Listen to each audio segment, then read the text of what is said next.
Welcome back to the channel. Today we're going to talk about Week 15 analysis and picks. Hopefully we do a better job this week. Thursday Night Football, the Falcons versus the Bucks. This is a big must-win game for the Bucks. They cannot afford to lose. This is a division game though, so it might be close, it might not be. The Falcons just haven't looked strong at all, really. Yeah, I mean, the Bucks, they can use this game to figure out what they need to do on offense and defense, because they cannot look this bad this late into the season. And I know they have a lot of injuries, but at this point in the season, you had to have guys that can, step up and make plays. I think Mike Evans is coming back this game. I don't really know. On paper, the Bucks are the better team here, and they should win this game. They just lost against the Saints, so we don't know. I definitely think it'll be close, though. It will be closer than it needs to be. 14-27 Buccaneers. Early morning slate of games. Let's go.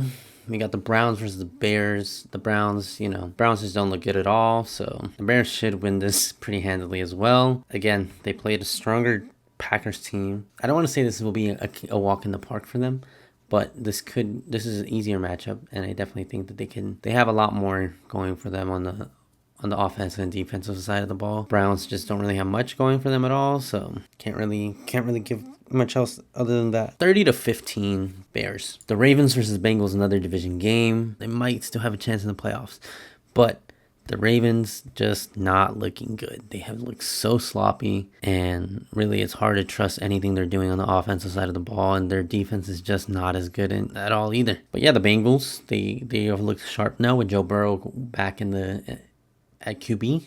They've looked sharp. Whether their defense can hold or not, and against the struggling Ravens team, I think they'll be able to. 20-14 Bengals. The Chargers and the Chiefs. Oof.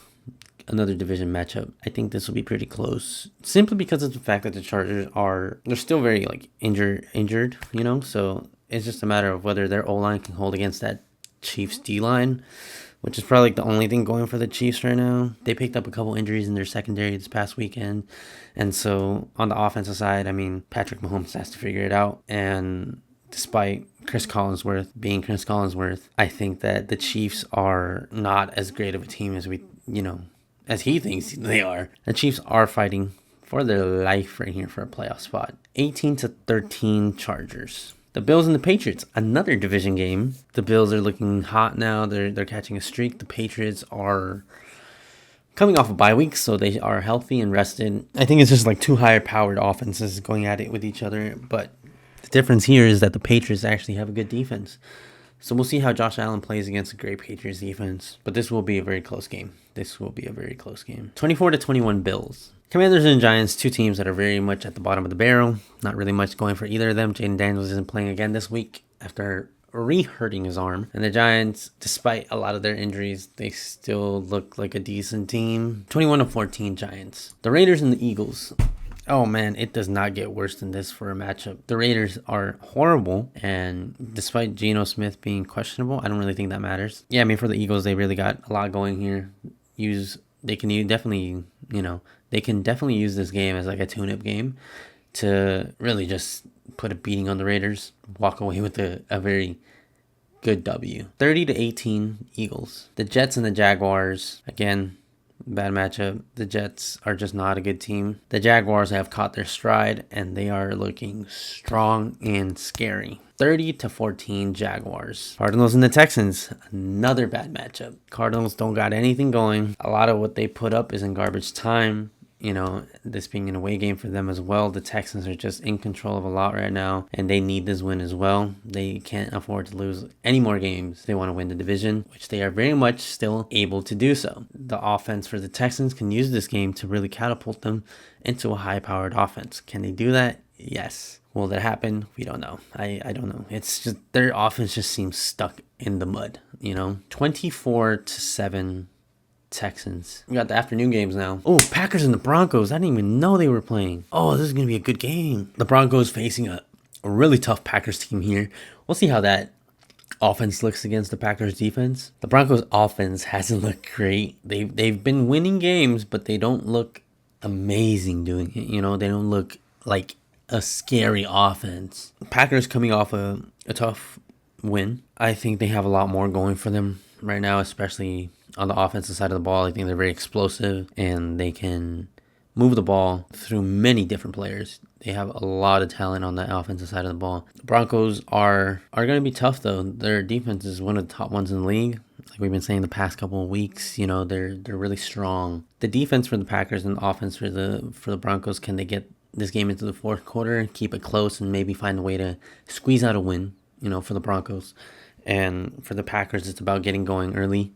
Really got to make some explosive plays early and just get a comfortable lead that they can defend with. 28-21 Packers. Another good game in the afternoon slate. The Lions versus the Rams. The Lions defense, if they can figure it out, it'll look really good against this Rams team. Yeah, I mean, for the Lions, they just got to hope that they get a lot of players back this week and are healthy enough to compete. I think a lot of the help that they have is on the D-line.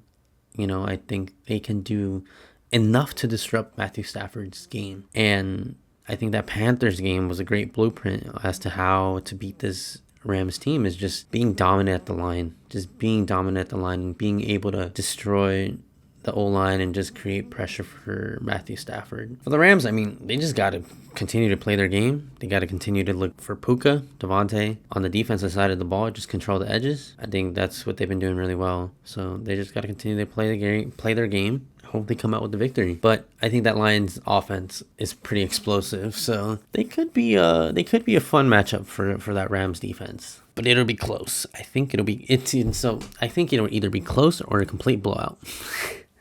I'm going to lean towards close. 24-21 Lions. The Panthers versus the Saints. Panthers got it rolling right now. Hopefully they still look the same as they did before the bye week. And the Saints, now they're kind of like, okay, they're a good team now.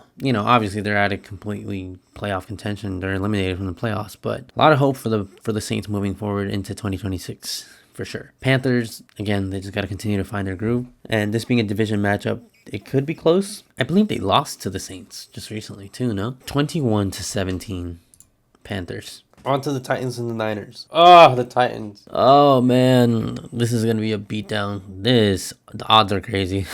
The Niners are minus 1,000. I mean, I see why, though. Like, the Titans are not a good team. And Niners, again, despite being hurt, they have looked okay. Sheesh. 30-7 49ers. Seahawks versus the Colts. Fortunately, the Colts have taken a very big hit in losing Daniel Jones, and their offense has not looked the same. Their offense will not be looking the same. But they got 44-year-old Phillip Rivers on the practice squad, who could potentially be playing this week. Overall, not good for the Colts. They are not looking great, like I said. They just completely have shut down. Unfortunately, I think they don't make the playoffs this year. I mean, they're going up against Seattle. Like, bias aside, the Seahawks are a really strong team, and this matchup is not going to be a fun one for the Colts. I mean, it's not the same Colts team we saw week 1 through 7 or whatever it was, but I think the Seahawks should win this in dominant fashion. 28-10 Seahawks. The Vikings and the Cowboys. Vikings defense, can they hold that Cowboys offense? And for the Vikings, are we going to get 9 or are we going to get JJ McCarthy? 9 apparently just wants to throw 9 interceptions out there. 9 turnovers or whatever. Cowboys defense, they got to pick it up here. Especially fighting for a playoff spot. Both of these teams are kind of fighting for a playoff spot. Again, a lot that needs to happen for one of these two teams to make it in the playoffs. Oh, Sunday night game. I didn't even know. It should be a good, explosive offense versus defense game, though. I mean, both offenses being able to air the ball out a lot could be a fun one. 28-24 Cowboys. All right, we got the most mid of the mids. What did we do as NFL fans to deserve this matchup? Like, okay, granted, both of these teams are fighting for a playoff spot, so it could be a good game. Steelers coming off a very close game against the Ravens. The Dolphins looking great against the Jets. Dolphins and the Steelers. I don't see this playing out to be a good game. Honestly, I think the Dolphins just look better here. Despite what the record says and despite their troubles early on in this season, I think they're just a more competent team than the Steelers. The Steelers just week in and week out just don't play up to standard. And I think now they're division leaders. I think it'll be close. 21-17 Dolphins. That was your week 15 picks and analysis. I hope your week goes better than mine did last week. Make sure you like, comment, and subscribe. Follow me on TikTok and Instagram and everything else. Peace.